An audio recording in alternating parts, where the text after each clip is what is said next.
21 ફેબ્રુઆરી સમગ્ર વિશ્વમાં માતૃભાષા દિવસ તરીકે ઉજવવામાં આવે છે। ત્યારે આજે કવિ નર્મદની મને પાપડી અંગ્રેજી ન આવડવાનો અફસોસ નથી, પણ મને કડકડાટ ગુજરાતી આવડવાનો ગર્વ છે। પંક્તિ યાદ આવે છે। આજે વિશ્વ માતૃભાષા દિવસના અવસરે એક એવા શિક્ષકની વાત કરવી છે જેમણે ભાષાને શિક્ષણનો પુલ બનાવી દીધો છે। છોટાઉદેપુરના સરહદી વિસ્તારમાં આવેલા રાઠ પ્રદેશના જડિયાણા ગામની પ્રાથમિક શાળાના શિક્ષક ધર્મેન્દ્ર પટેલે એક એવી એપ્લિકેશન વિકસાવી છે જે બાળકોને રમતગમત આપવા સાથે ગુજરાતી ભાષાને સરળ બનાવે છે। આ ધર્મેન્દ્રભાઈએ પોતાના કમ્પ્યુટર એન્જિનિયરનો અભ્યાસ કરતા દીકરા દેવ પટેલની સાથે ચર્ચા કરીને એક નવીન એપ્લિકેશન બનાવી છે। આ એપ્લિકેશનમાં વિદ્યાર્થીઓ શબ્દ બોલે અને સેવ કરે ત્યારે ખોટા શબ્દો આપોઆપ દૂર થાય છે અને જે શબ્દો આવી ગયા હોય તે રિપીટ થતા નથી। આ એપ્લિકેશનથી રાઠવી બોલી બોલાતા વિદ્યાર્થીઓને શબ્દ ભંડોળ મજબૂત બન્યું છે, જેથી જિલ્લાના અન્ય શિક્ષકોએ પણ આ એપ્લિકેશનનો ઉપયોગ શરૂ કર્યો છે।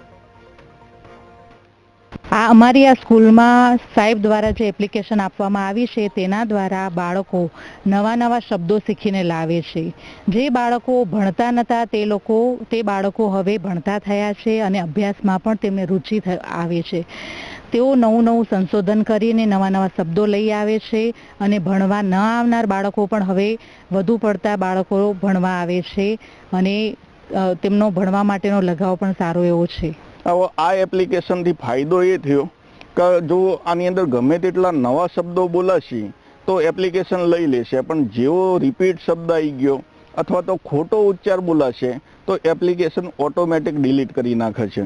હવે આ એપ્લિકેશનથી બાળકોમાં એ વસ્તુનો ફાયદો થયો કે બાળકો કોઈ પણ શબ્દ છે પ્રોપર ઉચ્ચારથી જ બોલે છે તો જ એપ્લિકેશન લેશે। આનાથી બાળકોની ભાષા શુદ્ધિ થઈ, બાળકો વાંચતા થયા અને એમનું લેખન કાર્ય પણ સુધર્યું।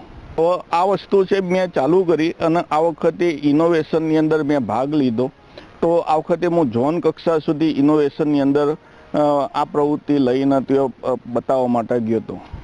એ સિવાય મુખ્યમંત્રી ઇનોવેટિવ કાર્યક્રમની અંદર આ વસ્તુ પસંદ થઈ તો એમ મુખ્યમંત્રી તરફથી એક પ્રમાણપત્ર પણ આપવામાં આવેલું છે।